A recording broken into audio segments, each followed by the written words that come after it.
Hey there ladies and gents, I just bought a £15,000 liability and we're going to talk through some of the reasons for and against a purchase like this. Now, welcome to the channel. My name is Reese Newton. I am a full-time affiliate marketer based in London, and this channel in particular is everything to do with digital marketing, business, and mindset. Those are really the three fundamentals that we talk about on the channel. Having been somebody who has had some super high highs and some super low lows throughout my career so far, throughout my journey, which has been documented on this channel. You know, if you go back 5-6 years ago, there's videos of me traveling the United States when I first got started in the world of affiliate marketing, travel, business, mindset.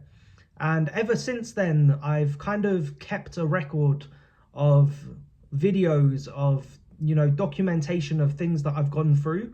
And I continue to just share. This isn't about quantity of viewers. This is about quality, and something that I hope when you watch this video, no matter how many of you do, that you walk away with something, some value from it. Okay, there's something that makes you think, there's something that makes you kind of question yourself, your own beliefs, and that's really the aim. Okay, and today's video is only going to be 7 or 8 minutes long, and it's talking about, as I said, I've just bought a £15,000 liability, and I know that I've purchased a liability, and this is actually in the form of a car. Now, for those of you that are unaware, I live in London.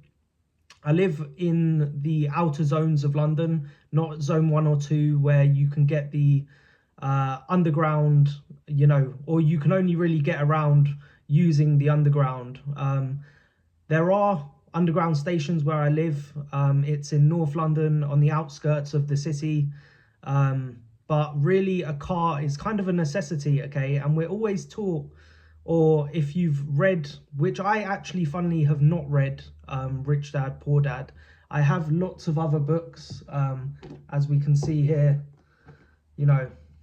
I have about 4 just on my desk, about 3 that I'm reading at the moment.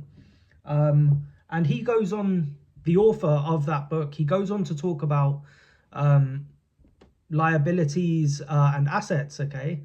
And essentially a liability is something that takes money away from you, okay? You invest in something and the value of the item or the good depreciates in value. So over time it goes down in value, whereas an asset over time goes up in value. Quite simple to kind of get your head around, really, once it's been explained in basic English. And this is something that we're not taught really in schools, or the formal education system, okay?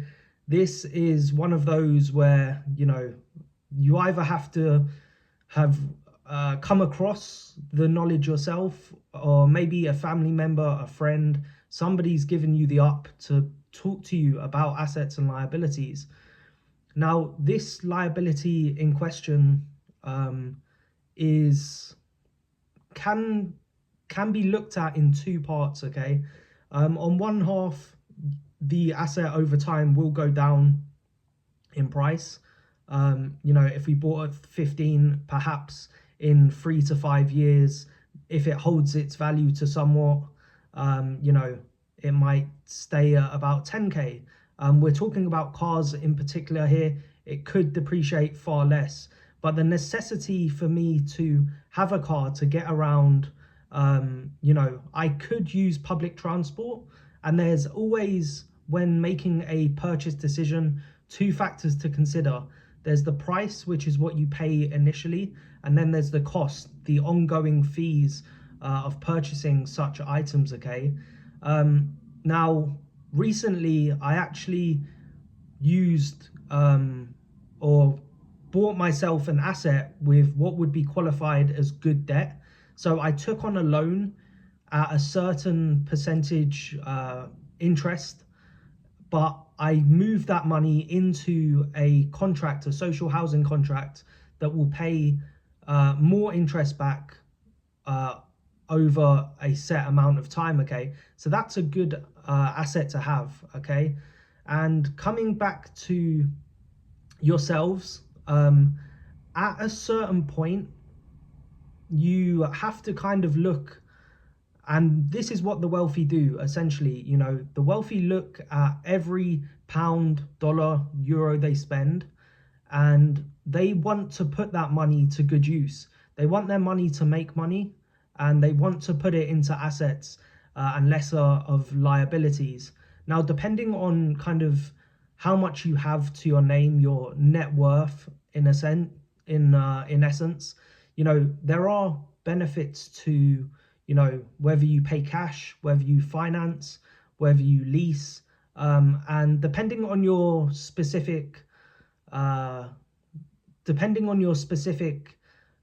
circumstances, you know, each of those might be beneficial to you.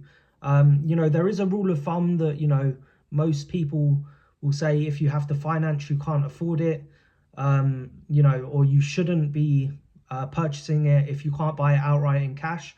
There's lots of different voices and opinions on that. For myself, I had the amount in cash to use, and in terms of my net worth, it made sense to buy it instead of financing, paying interest over a set amount of time, and then having to pay for an asset in the end of the contracted terms. So in some ways it was and is a liability, and in some ways that liability has, you know, already added more enjoyment, more fulfillment, more you know, more kind of a rewarding feeling for working hard and being able to purchase something. If I show you, which I will show you right at the beginning, what I have been driving for such a long time, you know, really run it to the brink. I mean, the engine blew out, and that is the reason for buying a liability, buying a car, which, you know, sometimes you really can't do too much about. You have to kind of bite the bullet, make peace with it, and move on to the next.